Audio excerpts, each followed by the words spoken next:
So your favorite artist is a shitbag. Now what?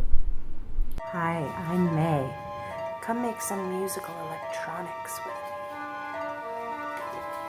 me. Let's get intellectual. Hey everybody, welcome back to the Psychedelic Cherry. I'm May as always.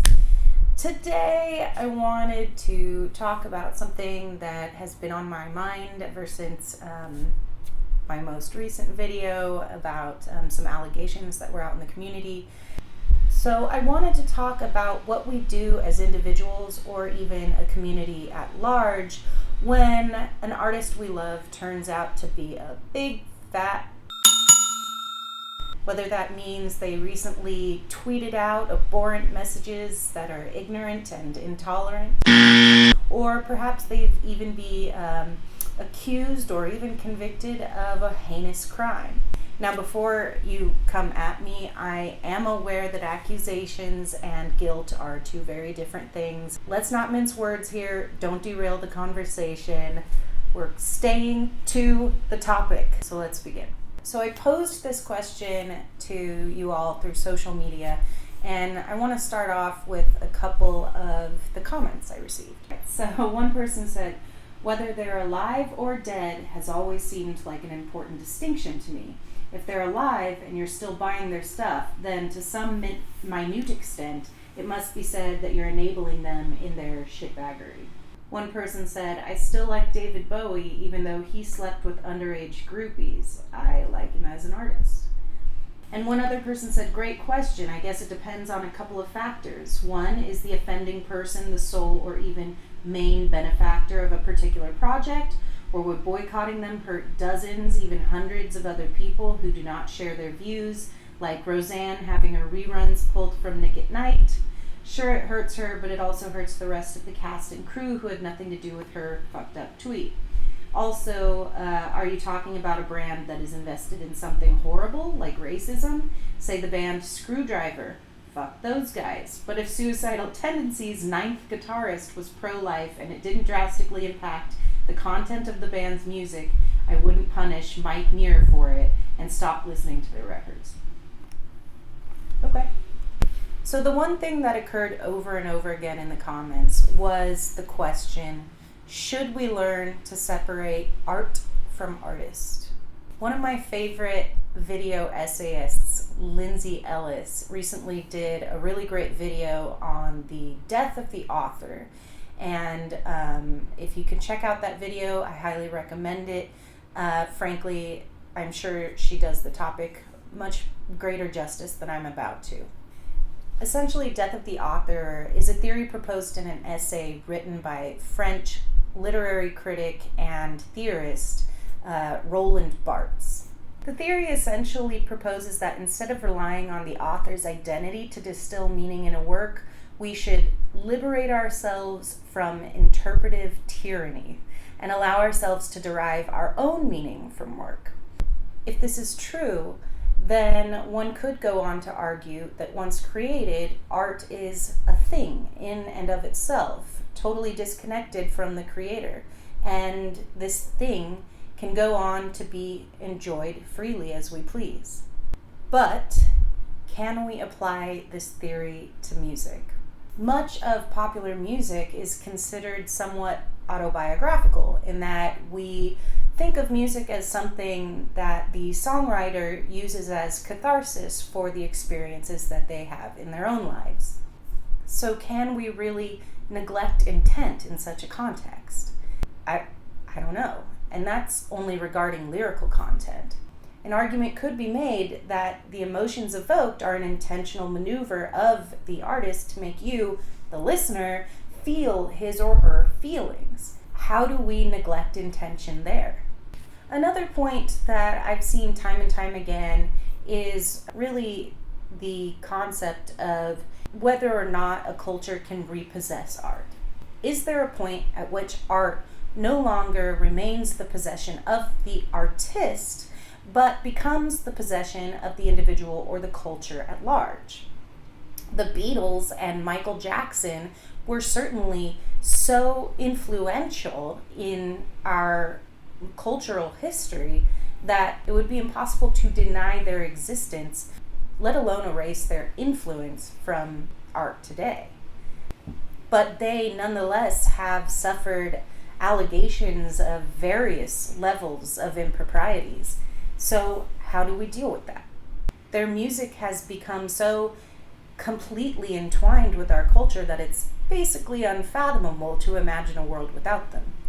Should we attempt to remove them from the zeitgeist? Is that our obligation?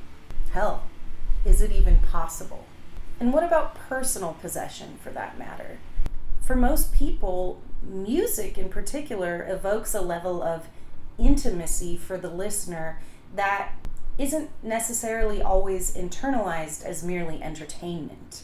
I know for me there are certainly songs and even full albums that for me surpass the boundaries of observation and penetrate me so deeply that it feels like the art belongs to me and me alone. Songs that have moved me so deeply that they've become an intrinsic part of my life, and it seems nearly impossible to remove them from my identity. Do I have an obligation to compartmentalize these songs into some do not revisit file and stow it away in the back warehouse of my mind?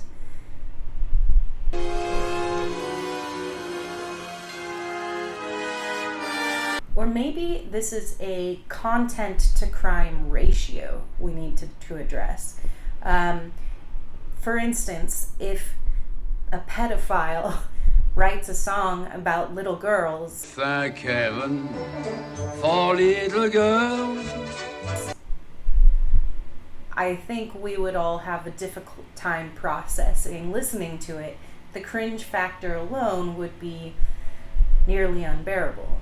But then we're really talking about an inability to enjoy the piece as opposed to a moral obligation to reject it, although there certainly is a moral obligation there, in my opinion. Maybe it's an issue of immediacy, and I've seen this get brought up quite a bit. Maybe it's about just stopping the flow of funds to someone whose ideals or behaviors are so atrocious that you want to put a stop plug into the power resources that they have. I mean, I could argue that this is actually the most patriotic way to boycott, at least in America, in any industry, not just the music industry. Because seriously, if we all just stopped financially supporting these assholes, they'd have to stop treating us so poorly. I digress. Another line of thought that I see time and time again is that we should consider the time period in which the artist lived. History has certainly been cruel to, well, everybody, except white guys. Well, not Irish white guys, or gay white guys. So basically some white guys, which means that the majority of artists throughout history would inevitably suffer our disdain if we gazed upon them through the eyes of 2020. And what's more, if we got rid of it all, what would we lose? I decided to go through my record collection just to get a visual look at what that would actually look like.